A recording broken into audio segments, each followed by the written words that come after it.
All right, hi folks. Good to be here. Good to be here in July. It's still July, right? Almost not July. Almost not July. Well, good to have you folks here. Good to see everyone. I can't see you, but hopefully everyone can see me virtually. Good to have you folks here too. So welcome to the July meetup. Very excited to have this talk going on. Before I get into the talk though, our normal announcements. We haven't been getting a lot of yeses lately, except for from you lately. Who's hiring? Where are you hiring for? Tell everyone, they don't know. It's remote work. Oh. For product managers. Okay. It's for a startup company.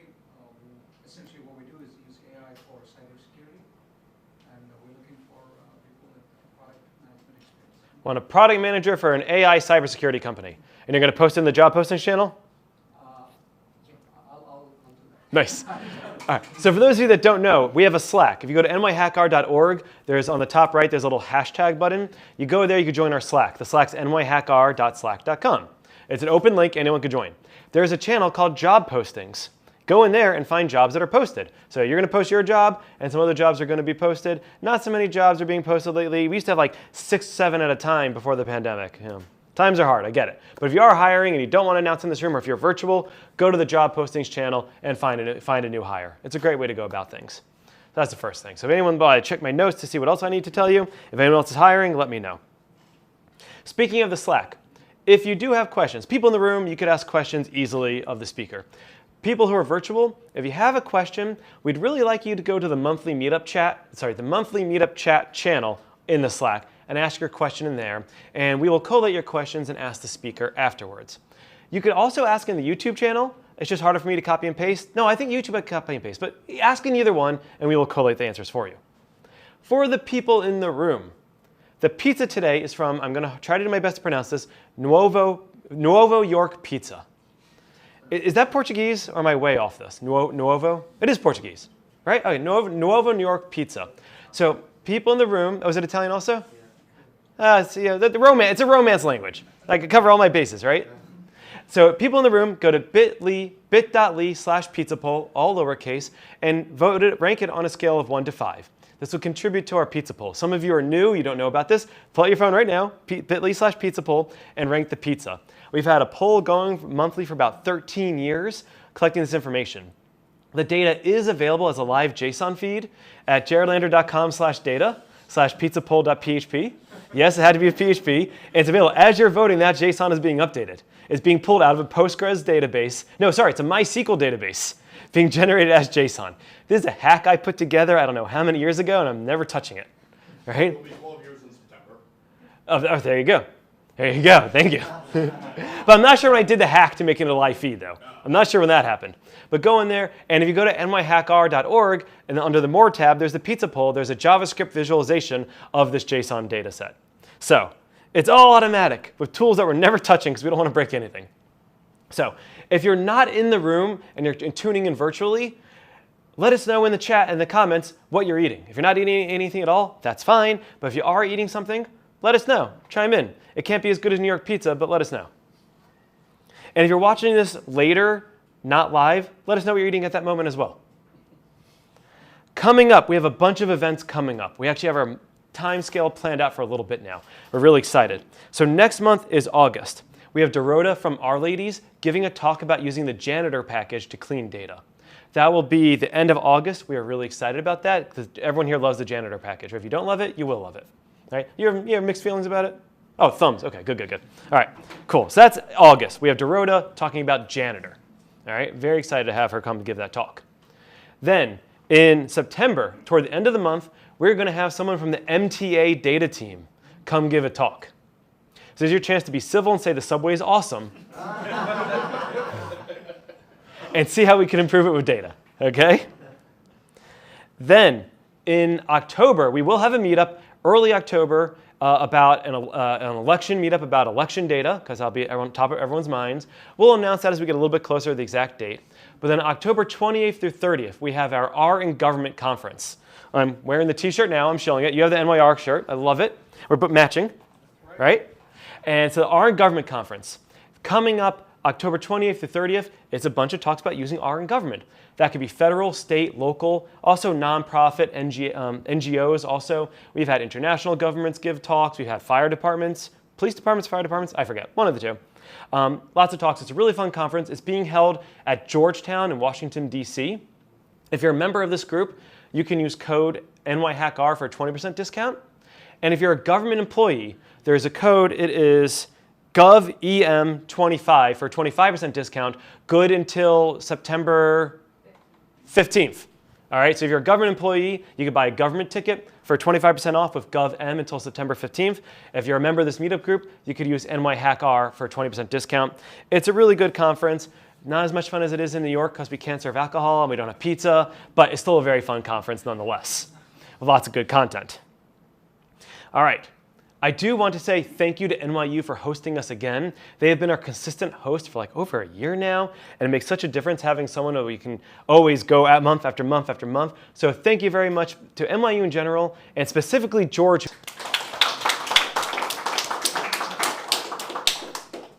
Okay, and after the talk, if you're so inclined, we are going to go to the Half Pint.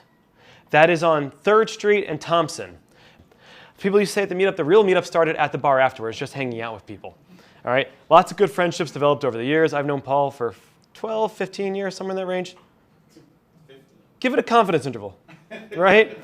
Known you for a very long time. People in this group I've known for a couple of years going now. So it's good to know people, make good friends that you develop relationships with. Come to the bar. If you're virtual, I'm sorry you can't come with us at that moment. But we have had people watching virtually in Manhattan come to the bar afterwards. I'm cool with that. Just come on down. Come on, have fun. Engage with us any way you want. So virtual folks, comment on the channel what you're eating, what you're drinking now. Let us know. Once I get off the stage, I will go in, comment back if I like your food, pretty much. All right, everyone here, just a quick recap. No one is hiring except for you. You're cool. You all voted on the pizza poll, the people in the room, at least a lot of you did, I hope. Our Gov coming up in October. Dorota for Our Ladies about janitor next month. The following month is the MTA and Half Pint. I covered everything? All right, cool. With that, our speaker this month, I found by using some of his tools and putting in lots of issues on GitHub and bothering him. And then I had one of the people on my team made a pull request to make some changes we wanted. So I said, hey, if you come give a talk, I don't have to bother you as much. Might be a lie. I'll probably keep bothering you. So he makes tools at least I love, so I'm very excited to have him here. Please welcome Kyle.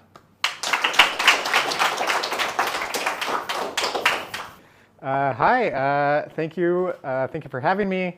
My name is Kyle Barron. I work at Development Seed, and I've been working on this library called Lonboard that lets you do fast interactive geospatial data visualization. This is primarily either in Python or in JavaScript, but we'd love to have more R integration someday. And it ends up that there's a lot of Apache Arrow in this talk as well. I have a bit of time today, so I'll start with my background, what got me into what I'm doing now, continue with what is this library, take a break in the middle for demos, and then after the demos of kind of how it works or how you use it, come back to how does it actually work, how is it so fast, and come back to trying to put Lonboard at the center of an ecosystem that lets you share geospatial data between libraries really efficiently. And so this is an R meetup. I have to show my R. Does this not play automatically? I studied economics and math at UCLA. I was really interested in that time in economic research, so I got interested in data science. I learned this language called Stata. If you've ever heard of that, yeah, it's, I'll hold my tongue, but it is an economics programming language. I moved on to R. I made this bike share network animation for a class final project that made everybody else look bad. I did this in R. It was super fun to hack. I made like 10,000 individual PNG images and then combine them with FFmpeg. But it was like fun at the time to be like, oh, like this kind of geospatial data is cool, this map visualization. Turned out that down the line, I'd be interested in a lot of the same stuff again. After college, I thought I wanted to do a PhD in economics. I happened to be mistaken. But so I was a research assistant at the National Bureau of Economic Research for a couple years, working for Professor Joe Doyle at MIT Sloan. I should have been doing a lot of research, but ended up hacking a lot on tooling around research instead of actually doing my research. So here, this is the Stata Jupyter kernel Python project to let you use Stata inside the Jupyter environment.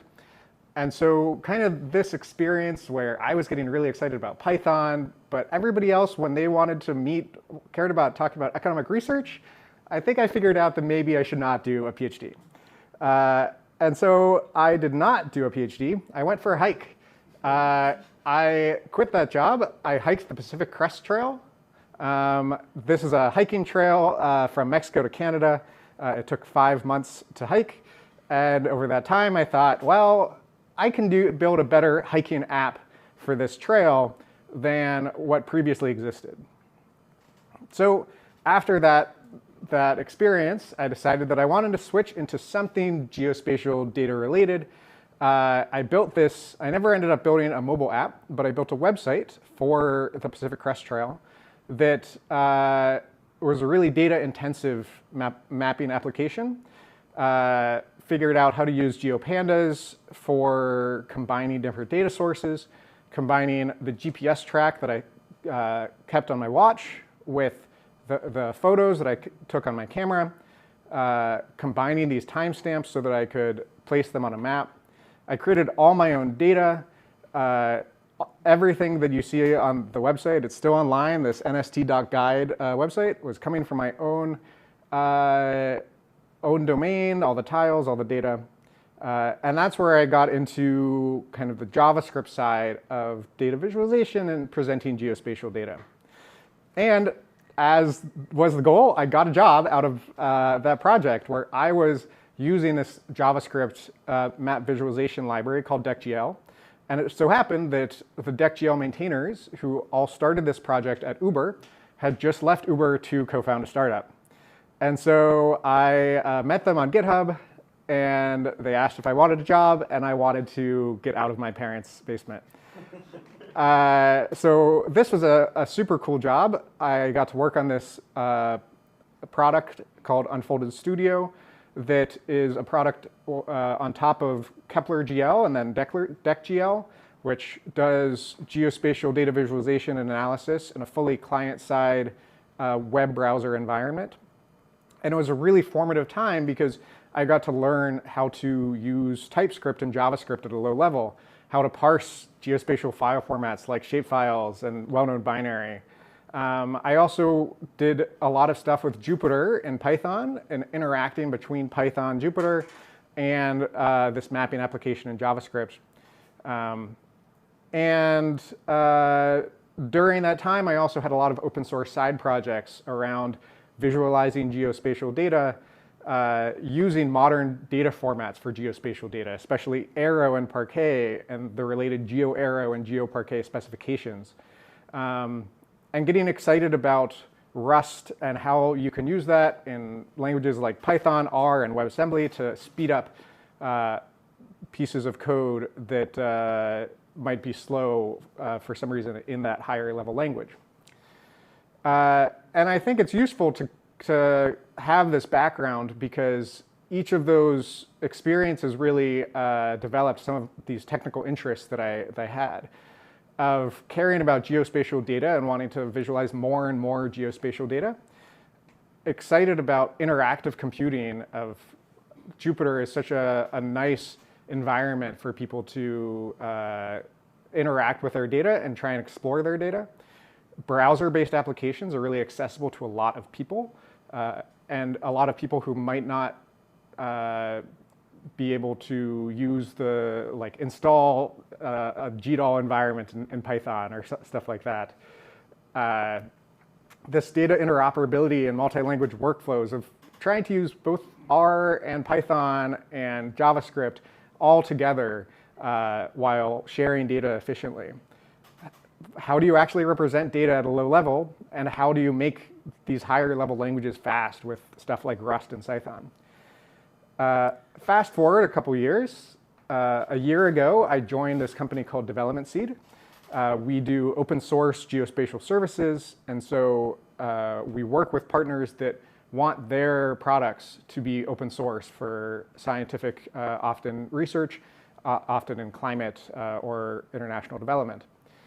And when I joined, I was hired into a bit of a research and development role. And so I had some time to explore what's something that I might want to build with all these ideas in my head. And I kind of go back to what are these things that I care about: geospatial data visualization, interactive computing, accessibility, interoperability, and fast code. So that led me to think about these data rendering techniques that I'd learned a bit at Unfolded, and trying to figure out, is there ways to have simpler, faster rendering of large analytical vector data sets in Python? And so to start with, let's look at some of the existing libraries that you might use in Python for visualizing lots of vector geospatial data. And by vector, I mean stuff like points, lines, and polygons that you want to put on an interactive map. And so there's this library called leaflet in JavaScript, and a binding to that in Python called ipyleaflet. And this is a graph of how long it takes to render in leaflet, where 300,000 points takes about 50 seconds. It completely failed, broke my browser at 400,000 points. There's also this library called pydeck that is a binding to deckgl. This is more performant, but it's still at about 1 million points. It takes a full minute to render. Even though this is powered by WebGL and GPUs in the browser, it takes so long to move the data from Python to the browser that you can't really actually use all the power that the GPU is giving you. And so instead, here's this line. We had to make it green because we didn't want it to blend in with the axis. Or here, this is Lonboard. And it's a lot faster than pydeck and ipyleaflet. And actually, the axis keeps going. Here, at 3 million points, you can render in about 2.5 seconds. And here's a GIF, because at least if you've worked with ipyleaflet, seeing that much data so quickly is kind of hard to believe. So in this GIF, this is taking data from GeoPandas in Python. It is converting that data representation into a binary representation that it can send from Python to the browser. It's parsed in WebAssembly in the browser and copied into the GPU. And also every point is given a different color, and every point is given a different radius based on the download speed of internet at that location. This is data from speedtest.net. And this is still interactive. That when you visualize this, you can zoom in an interactive map. You can see a tooltip of whatever data you're looking at that location. So it's really good for interactively trying to understand your data. Actually, the axis can keep going. This is limited by the strength of your GPU on your computer that you're viewing the data on. And so on this somewhat recent 14-inch MacBook, this is 15 million points, where it's like pretty laggy, especially when you're trying to have the GPU render all 15 million points.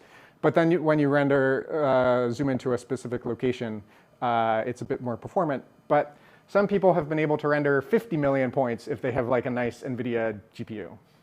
Yeah. Do those curves still apply for polygons? Like you were talking about points. It's roughly, the question was whether this graph is also relevant for polygons. It's generally the same graph based on the number of coordinates total. So if you have 10 polygons, but each of those polygons is a polygon of coastlines, where each polygon might have 1 million coordinates, then ipyleaflet isn't even going to be able to render that, while Lonboard is pretty efficient because it's able to move those polygons in a binary format. from Python into JavaScript. I want to start with a bit of a high-level API and kind of express that like later in the talk, we'll go into some technical details of how it works and especially how we use Arrow. But the high-level API is designed to be simple for users to use, especially who don't want to know or don't know and don't want to know anything under the hood. And so you can pass in, especially GeoPandas, geodata frame objects, Shapely objects, and there's integrations with DuckDB and Arrow.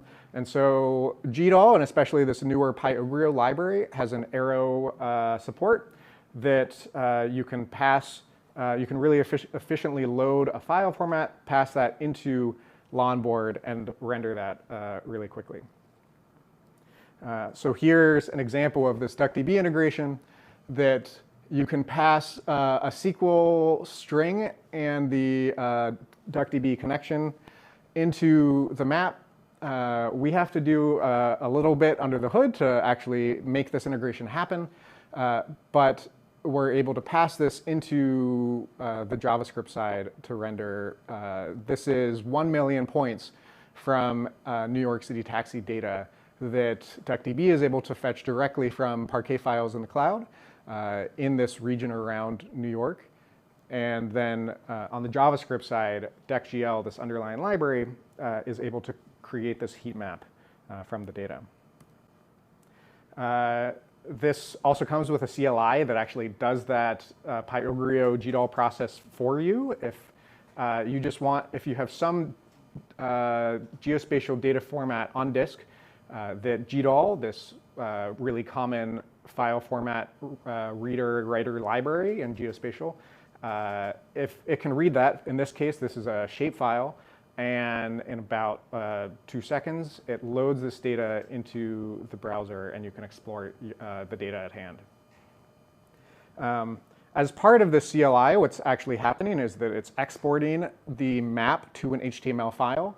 Whenever you're in Jupyter, you can export a map that you're currently viewing to an HTML file where it saves all of the data inside that HTML file. So the HTML file, if you have 100 megabytes of data, the HTML file will be 100 megabytes, but it's fully self-contained, so you can send that file to somebody else, and they can see the exact same visualization that you had been looking at. deckgl also allows us to do cool stuff like GPU data filtering, where this is air quality data from Houston, and this loads all of the data up front onto the GPU and then passes only that range value onto the GPU. And so this works at 60 frames per second to actually decide which points meet this criteria and should be displayed on the map. And so in this case, with PM 2.5 data at Houston, it's useful to see, oh, here's this area where we have higher air quality readings. Maybe we should check out what is going on in that area. There's a bunch of examples that are on the documentation website, all in Jupyter notebooks. I'll pull up a couple for live demos, but just in case the live demos don't work, it's nice to have some GIFs. This is with Overture Maps data. Overture Maps is a kind of extension of OpenStreetMap, and so this is bringing polygon data into Lonboard, where each of the polygons has some attribute for the building height, and this scales the height of that building proportionally to whatever is in that data set. And I think the color is also somewhat representative of the height as well. There's a bunch of different layer types in the underlying deckgl library. And so this is the deckgl arc layer, where this is a data set of migration patterns across the US in combination with a filtering brush, so to speak, so that as you hover over the map, only the points in a radius around your cursor are actually shown, so you can see how these flows of data, in this case people, are visualized. There's also some dashboard integration. So this is actually with Shiny. Shiny started in R, but they also have a Python version where that Python version works with Jupyter widgets. So that includes Lonboard and a bunch of other Jupyter interactive applications where you can make an HTML dashboard application and deploy that using Python code that you are already familiar with. And why is it called Lonboard? Well, this binds to deck.gl, the JavaScript library. A deck is a part of a skateboard that you ride on. What's a geospatial skateboard? A Lonboard. And so that is the attempted pun in this name. At this point, let's go into some live demos. So these are all Jupyter notebooks that are included in the documentation website. This documentation website, you can get to it by ds.io/Lonboard. It has a full API reference as well as some examples and a decent amount of documentation for how to use the library.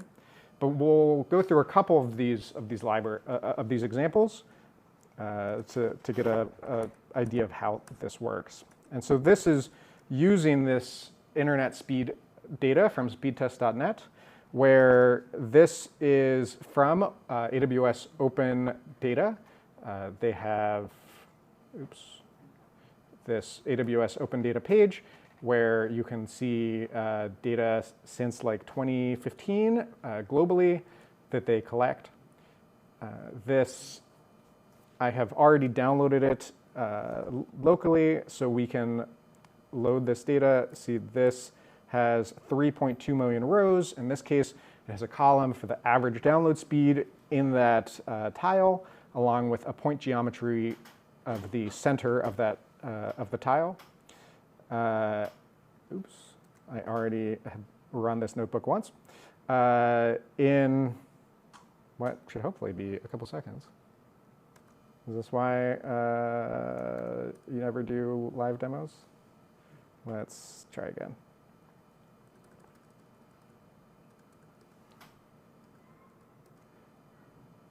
There we go. So in approximately 1 to 2 seconds, we rendered all of these points on a map. By default, there's 2 different APIs. One of them is a very high-level viz statement, so lonboard.viz, and pass in our geodata frame. This has some basic rendering defaults, so that if you just want to view your data and inspect it, passing it into this viz function is the easiest way to do that. But otherwise, you can customize exactly how you want your data to be displayed. So this renders black points, not very interesting, but the architecture of these Jupyter widgets is reactive. So once we've already created that layer, we can pass in, we can set this getFillColor attribute to this RGB color, which is roughly blue. And instantly that didn't send the data again, it only sent that value, that RGB tuple, into the browser, and all of the points were converted into blue. But we want to be able to use columnar data. We want to pass in something per point instead of just one value for all the points. So let's use this download speed statistic that we have in our data. We normalize our download speed linearly between 5,000 and 50,000 kilobits per second to create this 0 to 1 statistic. And then we can pass that into a color map by the help of this helper function that Lonboard exports called apply continuous color map. And that now has a different color for every single point. And this similarly doesn't send all of the original data again. It only sends the new changed data, in this case the color per point, And we can do the same thing for the radius as well. So here we have a now radius that is also reliant on the download speed. So if we zoom into something like Milan, we can see some areas with lower speeds that you see is only 16 kilobits per second, and some areas with higher speeds of 166 megabits per second. Let's go to one more. It's really annoying having to run some code and scroll back up to the map. And so it would be really nice.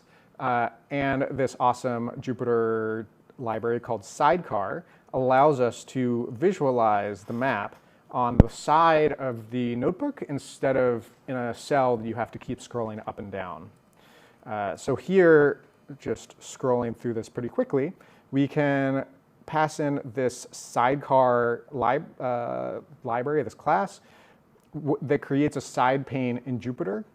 And so we can now create this map object, but then display it inside this side panel. So now, as we are exploring our data in Python, we can see how the map updates on the right-hand side. So this is data in Chicago of how long of abandoned vehicles, I believe. And so we can similarly apply, take some values of how many days has the vehicle been reported as parked, apply a color map onto that, and voila, we see that now all of the points have a different color. And similarly, we can update the fill color and the radius so that I think the colors that are larger and greener have been there for longer periods of time. There's also this tooltip so that you can inspect your data. We want to improve this tooltip because especially with large or with data sets that have many columns, it tends to kind of take up a lot of the screen. And so we are working on some improvements like that. But the core of being able to see lots of data pretty quickly is pretty stable at this point in Lonboard. We also have, I'll just run through this example. This is also with the download speed dataset, but in this case, we can pass in multiple, let's do, oops. I was trying to get a slightly larger screen. We can move that up a little bit. So here, if I ran all of these cells, we should be able to see that as you change the slider here, it instantly updates which points are displayed based on all of these factors: download speed, upload speed, latency. So you can cross-filter your data set based on some of these dimensions. One of the things that we want to work on is combining this and connecting this with a non-spatial visualization library so that you can see both the cross-filter of your non-spatial attributes and that same filter, that same portion of your data on the map at the same time. The Jupyter protocol lets us interact with some of these other widgets in a nice way, but we don't have a full example of that set up yet. We do also have this DuckDB integration. In this case, I already ran this SQL query because this fetches directly from the Parquet file, so it takes a minute or so to run. And we can pass this directly into a heat map layer to see this data set. In this case, the heat map layer, the heat map is actually generated on the JavaScript side by the GPU. And so whenever you zoom in, the GPU recalculates the heat map based on your zoom level. And so that's why the visualization is actually changing quite significantly as you are zooming in and out.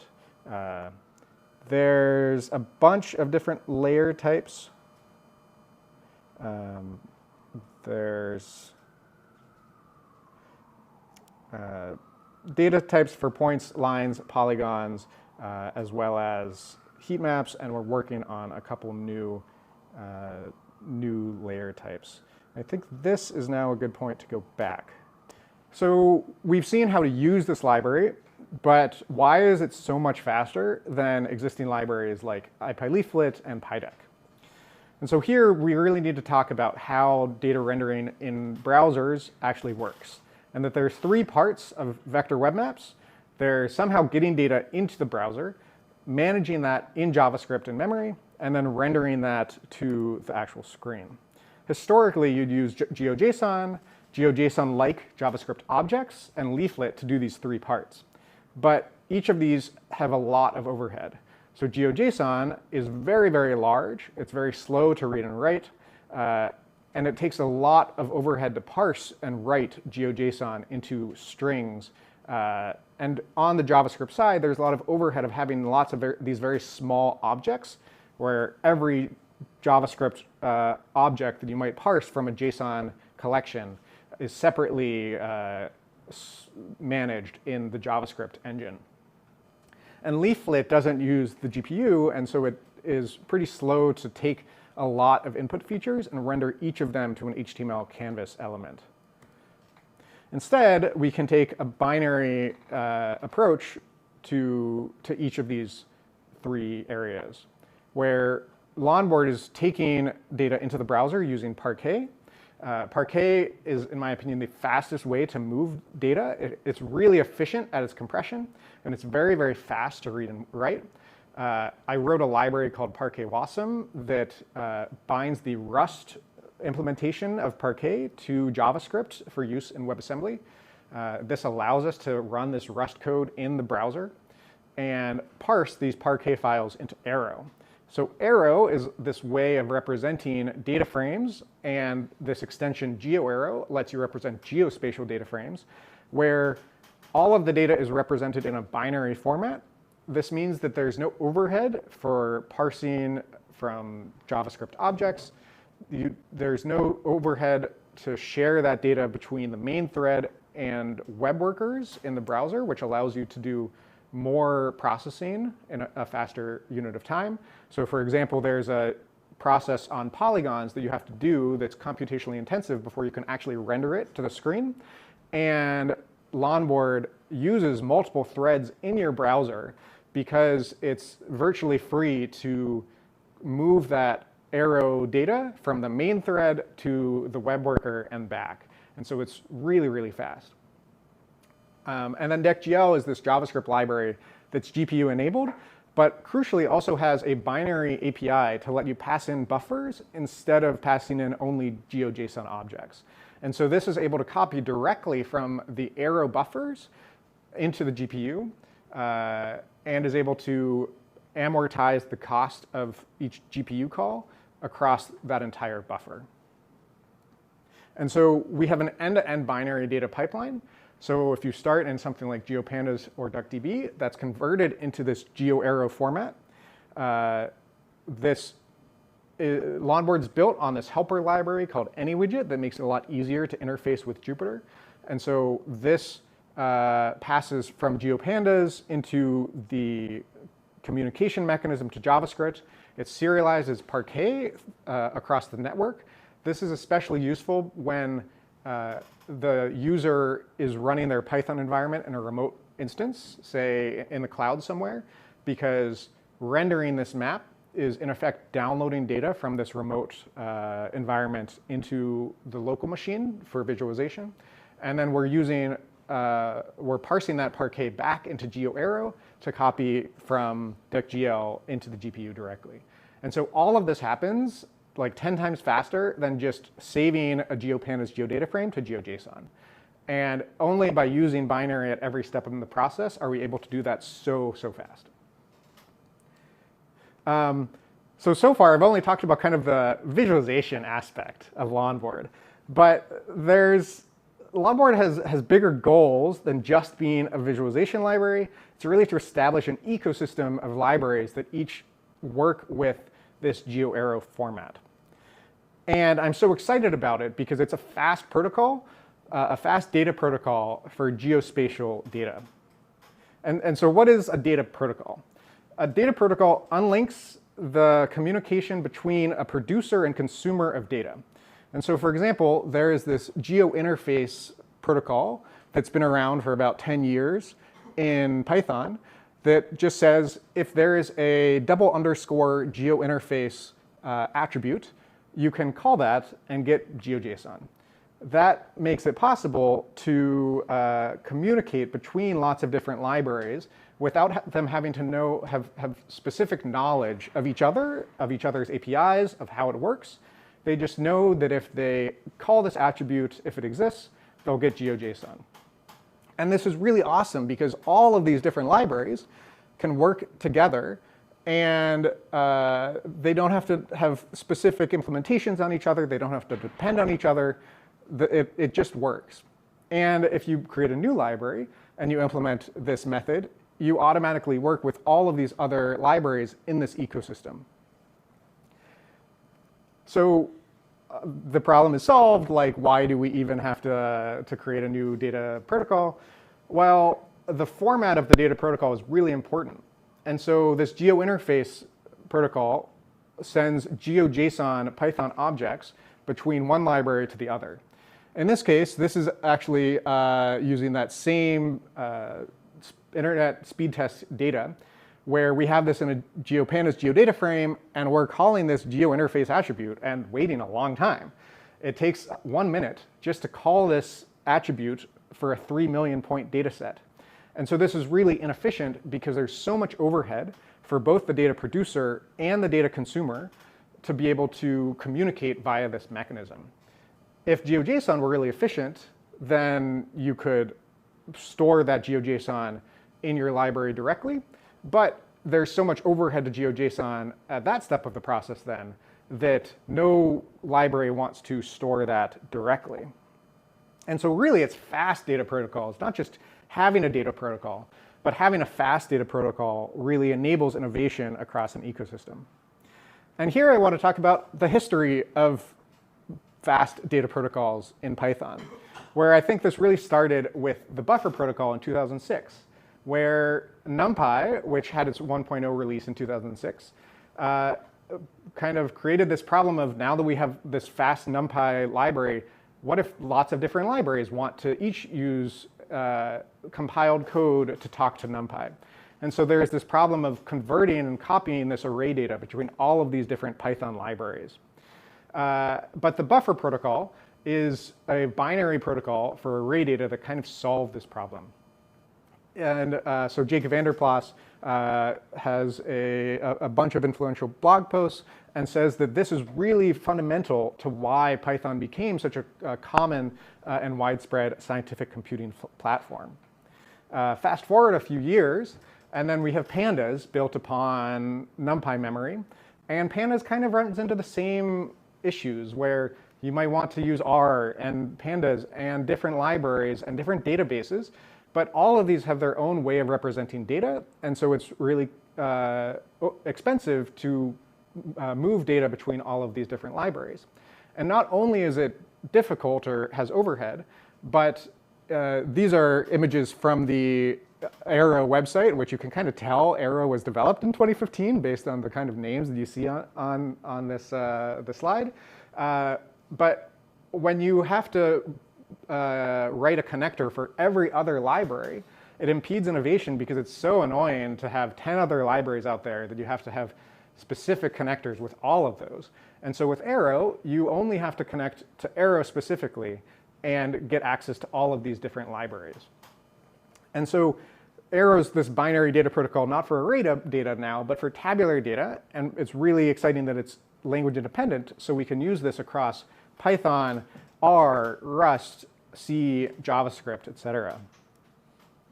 And then on top of this now, we have GeoArrow, where for geospatial data, I'd argue that we have essentially the same problem of many different libraries in the geospatial ecosystem. Each have some way of representing geospatial data. But to move data between one system and the other, you have to copy and convert it into this other format, and that's really expensive and difficult to implement. And so GeoArrow is a profile within Arrow. It is not a different format. It's just some added metadata to an Arrow table that says, hey, this column is a geospatial column. This is its coordinate reference system. This is how you should interpret that. And so there's a bunch of libraries that have started to incorporate support for this GeoArrow format. In this case, on the bottom left, you can see speeds or a benchmark for loading geospatial data from flat GeoBuff or GeoPackage, two different geospatial file formats, into a GeoPandas geodata frame. The longest bar, the orange, is the historical library Fiona that used a Python loop under the hood to load each of those features from this GDAL compiled library independently. Pyogrio was faster, the red line, but it still had a lot of overhead in constructing these Python objects, whereas GeoArrow makes it way faster because now GDAL and Python have a binary interface that they can talk to each other in, and it cuts out a lot of the overhead of creating these geodata frames. And then something recently that's been really exciting is that the arrow specification itself kind of defines what arrow is as a format, but not how Python packages should expose that data to other libraries.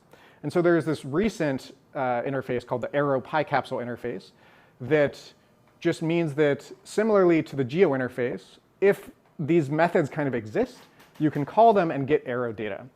There's a bunch of libraries that have started implementing support for this. I added PRs to Polars last week that just got merged. So Polars 1.3 has this interface included. And it means that you can pass data between all of these different libraries, and it'll just work because they all speak arrow and know to look for these Python methods that exist. And I've been working on some other libraries to try and include support for.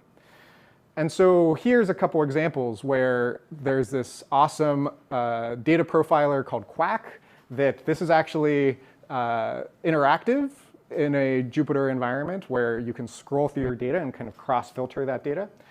Quack is built on DuckDB, as you might guess, but it has an open PR to support this interface, which means that I have this function that reads Parquet into an arrow object, and Quack has never heard of or seen my library before, but it works out of the box because it knows how to interact with this arrow data. Similarly, this PyCapsule interface, which is completely non-spatial or completely general in its pure form, because it is able to communicate this arrow extension metadata, it just works out of the box with GeoArrow as well. And so here's an example in the bottom right of having Lonboard visualize some data from another library, this GeoArrow Rust library, that the two libraries have no knowledge of each other. They only know, hey, this input object has this arrow method that I can call. It calls that, and as long as it gets geospatial metadata in return, it knows exactly how to plot that. And so as we kind of saw in these initial implementations, more and more libraries that implement this format and this protocol and include geospatial data, whenever a new library comes out that implements that, it just works out of the box with Lonboard. And so the goal of Lonboard is not only to have a really efficient geospatial visualization tool, but also to jumpstart this arrow native ecosystem for geospatial data that allows you to share geospatial data really efficiently between R, Python, JavaScript, and between compiled code like Shapely and C and Rust. And so I think the goal with Lonboard is really to push on these network effects, that if you have more libraries that are using this interface, it induces more and more libraries to also join the club, so to speak. Talking a little bit about future work for Lonboard, there's a bunch of visualization side work that I'm excited about.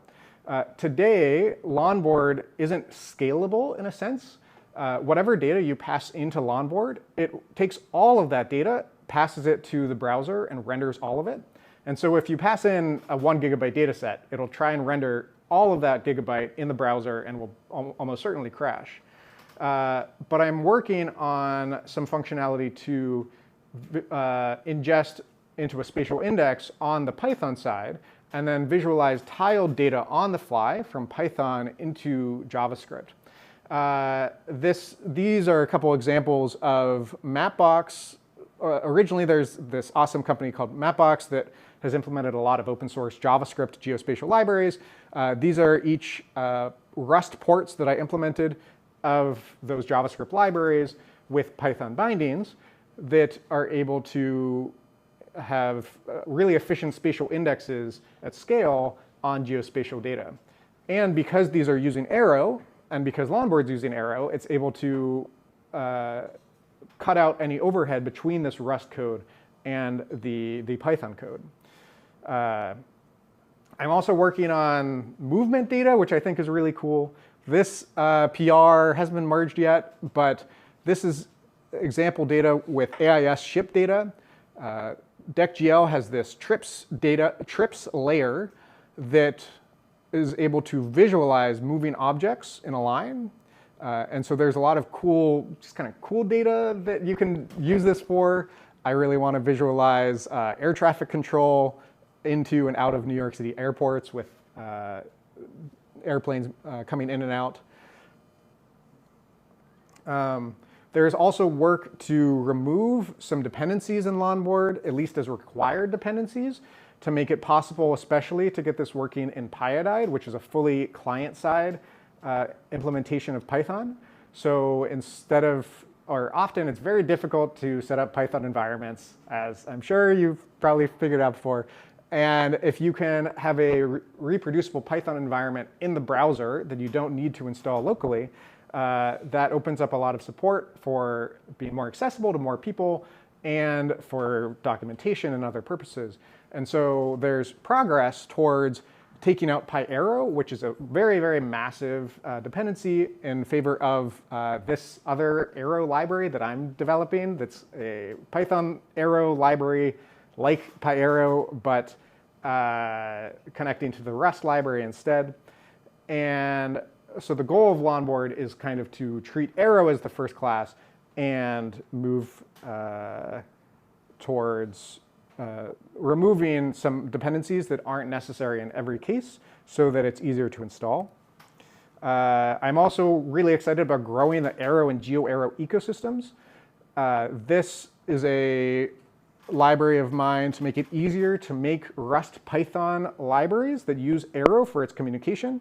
So in 3 lines of Rust code, or say you already have a Rust library that works on Arrow data, in just 3 lines of code, you can expose that as a Python library that uses zero-copy communication between Python and pyarrow and other Arrow libraries into Rust and back. This also supports this extension metadata out of the box, and so it works with geospatial data and hopefully will help grow this ecosystem of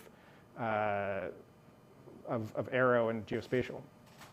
An exercise for the reader, I think it actually should be pretty easy, maybe, to use Lonboard and reticulate. There is this library in R developed by Dewey Dunnington that brings GeoArrow, that specification, into R. And so in theory, it should be possible to take an SF object from R and pass that into this GeoArrow R package and pass the arrow data from R into Python that then Lonboard can visualize. Here in the bottom left is a graph from a great blog post that shows the before and after of passing data between R and Python, of how it used to be linear growth of, if you have more data, it just takes longer. But because Arrow is the same representation on both sides, it's always basically free to exchange that data between R and Python and back. And so we could do the same thing with geospatial, but I don't have a lot of R expertise now. I don't use R as much as I used to.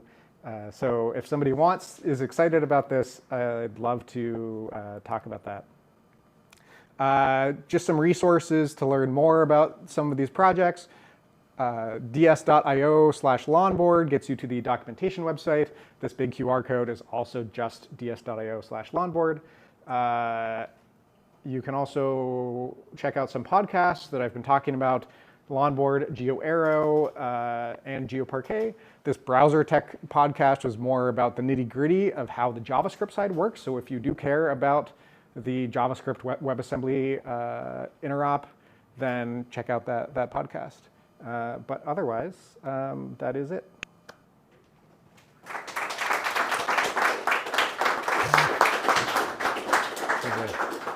I listened to your episode of the Mapscaping podcast. It was good. Thank you. Yeah, absolutely. I think that's why I discovered you live in New York. Got to get you over here. Yeah. So we have some time for some questions before we head to the bar. I know we have a few virtual ones we could get, but let's see anyone in the room here first.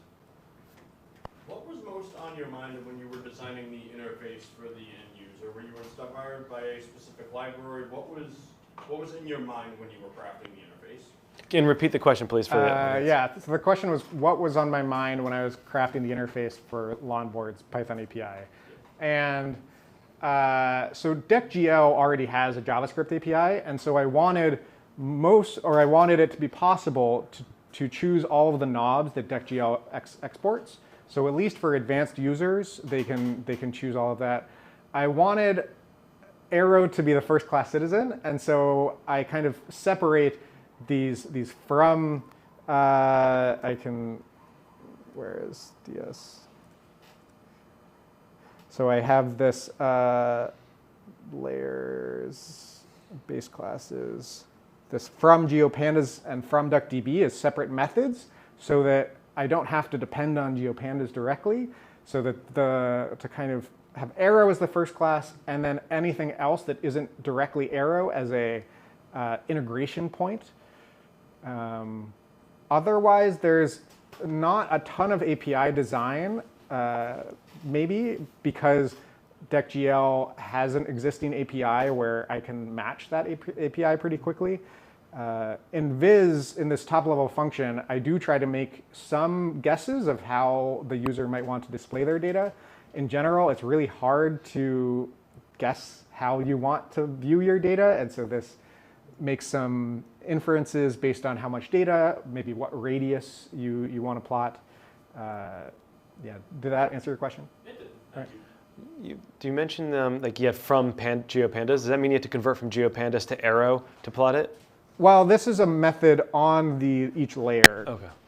So here, this polygon layer has a from GeoPandas method. So if you look at any of these examples, when you're creating the layer, it calls, hopefully you can see that, the scatter plot layer from GeoPandas.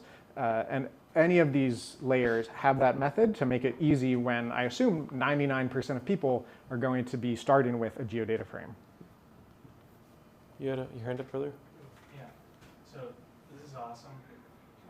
Is someone who uses raster data a lot and is really jealous of vector data visualizations, are there any like efficient ways of, like this seems like you can get to raster, scale like data sets. So are there efficient ways to go from raster data to some sort of PyArrow or Arrow data frame? So the question was, are there efficient ways to go from raster to PyArrow data frame, which I infer to be like, are there efficient ways to visualize raster data? Yeah. So we do have this, let me zoom out a little bit so that I can get to here. We have these bitmap and bitmap tile layer classes that at least let you render PNG images in the layer stack. So you could render PNG images with vector data. You could use that in combination with a back-end tile server like ttiler. This is an open source project that's also developed by Development Seed that takes in some back-end raster data and generates these tiles. And you can set that up with Lonboard by passing in a tile string.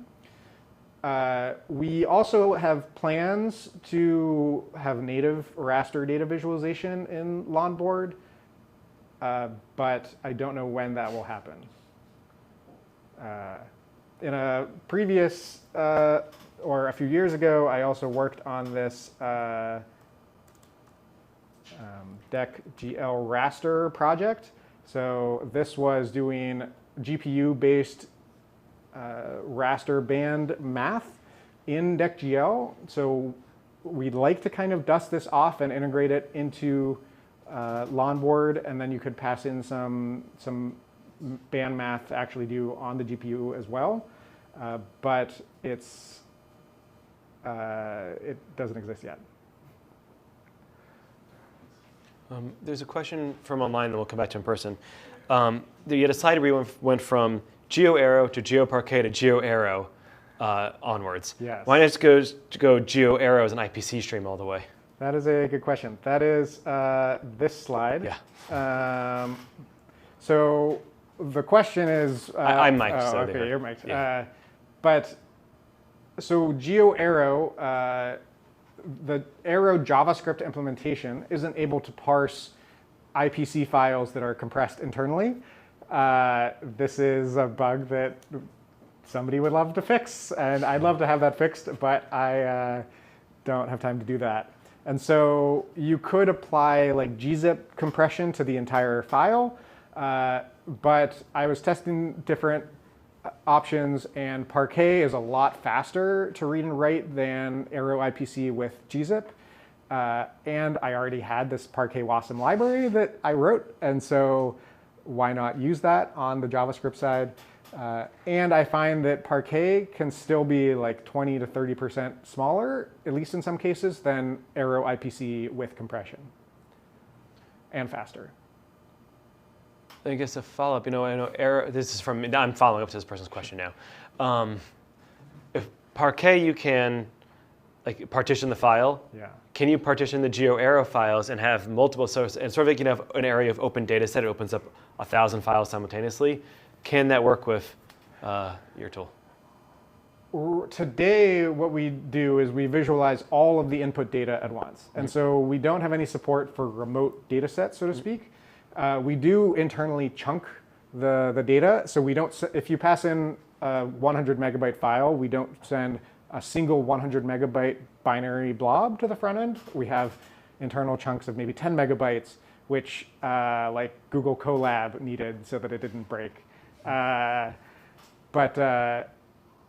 we'd like to support some maybe bigger remote GeoParquet collections of data so that you could visualize maybe a heat map of where you have partitions of data, choose a specific area, and then only download that region of interest to visualize. Cool. I saw another hand. Yep. Could you build a map in any coordinate reference system, or does it have to be Yeah. Repeat that one. Oh, the question is, can you build a map in any coordinate reference system, or does it have to be WGS84? Today, it has to be WGS84. That's because we use MapLibre, and at least the simplest way to use MapLibre is to use WebMercator. DeckGL, at least in theory, could support any, you could render data in any coordinate system, but usually you want some sort of base map data for context, and then you also have to figure out how do I render country outlines and text labels in that other coordinate system. And so it's something that I would certainly like to be able to support, but there's kind of some technical questions around how to do that in the best way. But if you want to work on that, we can collaborate. Can I ask one more question on topic? Like taking the buildings example, like if we're looking at buildings over LA County or something, it's like 3 million odd buildings. Yeah. And it sounds like we would have no problem rendering that. My question is kind of more about some of the stuff you're talking about with like stuff that was originally developed at Mapbox, which is like how to visualize complex geometries at different zoom levels. So Yeah. like Tippecanoe will do that for you Yes. if you're like doing Mapbox stuff or not. Is that like, I'm just curious how that actually works in Ion Board. Like if I zoom out to a county level, like how are those polygons approximated versus like if I'm zooming in and all that? Well, so the question is, how does data, how is data rendered at different zoom levels, kind of? Yeah. And can you control the way that is rendered? Well, the key is that we don't do any data simplification in Lonboard. We pass all of the data to the GPU, and the GPU renders all of it. So if you pass in 3 million buildings, which on a recent GPU you should be able to render, at least depending on how precise those buildings are. If every building has 100 coordinates, then maybe not. But we don't do simplification because we don't do tiling in advance like Mapbox would do with vector tiles, which means that you always have, like, you never have simplification. So it does mean that you run into issues with rendering larger data because at some point you just can't render that much data, whereas with vector tiles, you could always render as much data as you want because they're simplified ahead of time. Does that answer your question? Kind of. Is there more in the room before I go to a virtual one? All right, I'll give you another moment. The DuckDB integration, is that only for Lonboard or is that native to DuckGL? So I didn't get into it super closely on the JavaScript side. There is this other library on the JavaScript side that is on top of DuckGL that manages the arrow to DuckGL layer conversion. The DuckDB layout is slightly different than what we need, at least today, in DuckGL layers. And so there's no way to, without a bit of work, to do DuckGL and DuckDB together on the client side. For now, the Python side of Lonboard makes it possible to convert any input data into the exact format that the backend expects. And that's part of why it's so fast and relatively easy to maintain, because the backend, the JavaScript code doesn't have to figure out how to interpret any possible GeoJSON or vector tiles or whatever format you're passing in. It's always getting data that's been pre-formatted into the exact binary representation that it expects from the Python side. I think that answered. I think it does, yeah. Okay. Anyone else? Yep. What about LiDAR data? Is that something that this library supports in any way in terms of like vector? I mean, we support points. The question is, what about LiDAR data? And LiDAR is kind of point cloud data where you might generate many millions of points. We don't do anything specific with LiDAR data. LiDAR data is often so many points that you can't render them all at a single time. And there's sometimes culling mechanisms so that you can figure out which of the points you actually need to load and render. Today, Lonboard renders all of the data that you pass in. And so in Python, you could select a specific range of data from your LiDAR data and pass that into Lonboard. And do that up to 5 million points or 10 million points or what your GPU locally can support. But it won't, you can't pass in a URL to a remote LiDAR data set and have it just work. I picked up something you just said, it renders all the data. So let's say you're zoomed in, let's say that map you have here, you're zoomed in on Spain. Does it render all the points outside of Spain or just what's in the view box? DuckGL, I believe, is only rendering the data that's in the view box, and that's something that you can kind of see in this example where, especially on the projector, my GPU is having a bit of a hard time with 3 million points, and so it's laggy as you're zoomed out. But then once you zoom into an area of interest, it's super snappy. And so any data that's outside of the viewport is not actually rendered. All right. And I think DuckGL has a feature where you could render certain layers at certain zoom levels. Is that built into Lonboard? It's not really built in, but you could put a filter on it, I think. Maybe, yeah. There's, in terms of technical implementations in Lonboard, one of the things that's really hard when connecting a Python to a JavaScript or other library is that you can't write a JavaScript function in Python, or even when you can, it's super, super annoying, and users do not want to do that. I guess going back to the API design, it is the pydeck library previously has this maybe go to one of these layers, where this is a different binding into deck.gl, but it has kind of a custom syntax for trying to create JavaScript functions from Python code, and it's super messy. And so one of the things that I wanted to avoid is anything that needs a function to run on JavaScript, on the JavaScript side. And one of the ways we get around that is by serializing the data that is the output of the function instead of the function itself. And so if you have a function that says, that is a mapping from internet speed to radius of the point, you could try and figure out how to serialize the meaning of that function in JavaScript. Or as long as you're able to move the data efficiently, you can call that function in NumPy in a couple milliseconds, and then pass that data as a compressed buffer from Python into JavaScript. And so that's what we're doing on this side. Okay. Anybody else here? I'll just see if there's anyone else here. Hey Kyle, I have one more. There you go, perfect.